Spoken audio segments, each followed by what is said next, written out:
Hi, it's Keith from the Evangelical Free Church, Stony Stratford, and we're continuing our series of short talks in the Gospel of Luke, and today we're looking at Luke chapter 11, verses 29 to 32. Once, I think it was Bertrand Russell, who was asked a question: if one day you're proved wrong and you stand before God, what will you say? And he said, I will say, why didn't you give me more evidence? It's rather interesting that, because Jesus faced the same problem. It's interesting that we noted a few weeks ago, it says this in verse 16 of chapter 11, others tested him by asking for a sign from heaven. So Jesus now addresses that, and he's not on the defense. Just listen to what he says in verse 29. As the crowds increased, Jesus said, this is a wicked generation. It asks for a miraculous sign, but none will be given it except the sign of Jonah. Rather than answer the question, in fact, actually, Jesus has been answering a series of questions, which is why this statement was so far back in the text. Jesus goes on the attack. Jonah, you see, was assigned to the wicked city of Nineveh. You can read all about it in the book of Jonah. A little bit of background on that. Nineveh was part of the Assyrian Empire, and the Assyrians were brutal. The atrocities that they committed were horrendous.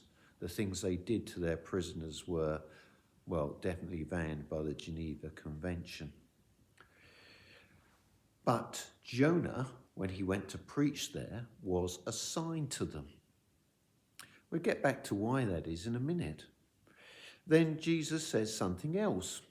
He says this, remember the queen of Sheba, the one who came from the south? Well, listen to what I have to say about her. She's going to stand up on the judgment day and she'll testify against you, because she came from a long distance to hear the wisdom of Solomon.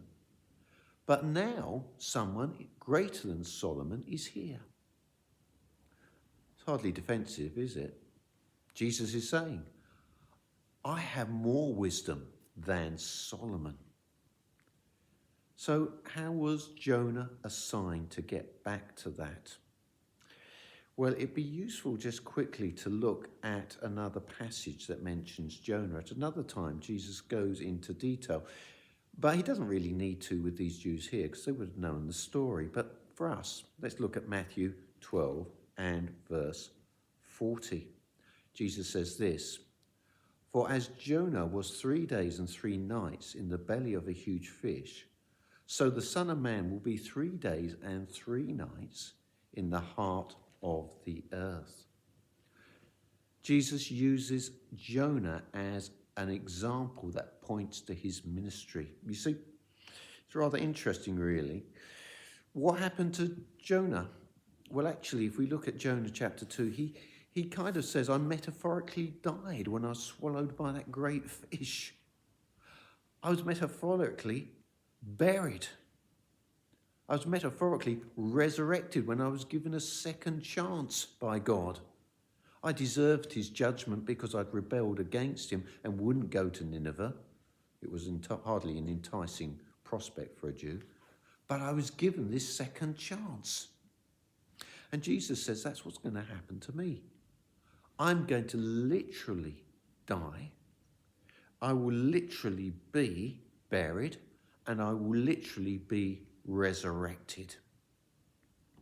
Jonah's ministry showed the judgment of God in the fact he disobeyed God but was given a second chance. But it also shows how he was spared and the grace of God. And when Jonah went and preached to the Ninevites, it's almost certain he shared this story.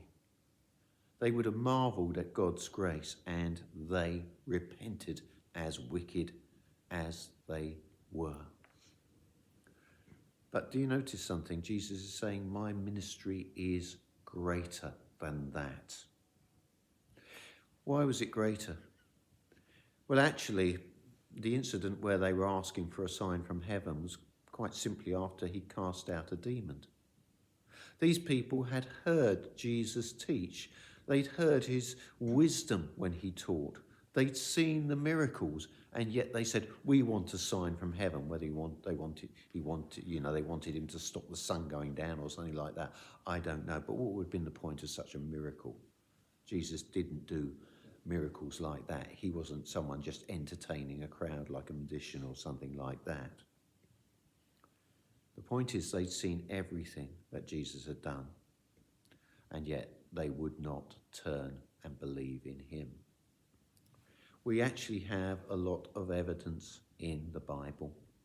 The Bible is written not by simple people. I know this is the one that's trotted out. It's a load of fairy stories written by simple people. It's written by philosophers. It's written by kings. It's written by people who were very learned at the time. Some of it is poetry. Some of it is history. Some of it is teaching God's law. Some of it is about Jesus and what he did in his ministry. Some of it is letters to churches that needed correcting in their doctrine. We meet a host of different people in the authors of the Bible, but it all points to Jesus. We have evidence. The question is, will we choose to believe it? Or will we even choose to engage with it? There's everything we have here if we want to see what God is like. Jesus pointed out himself, no one comes to the Father except through me. Thank you so much for listening.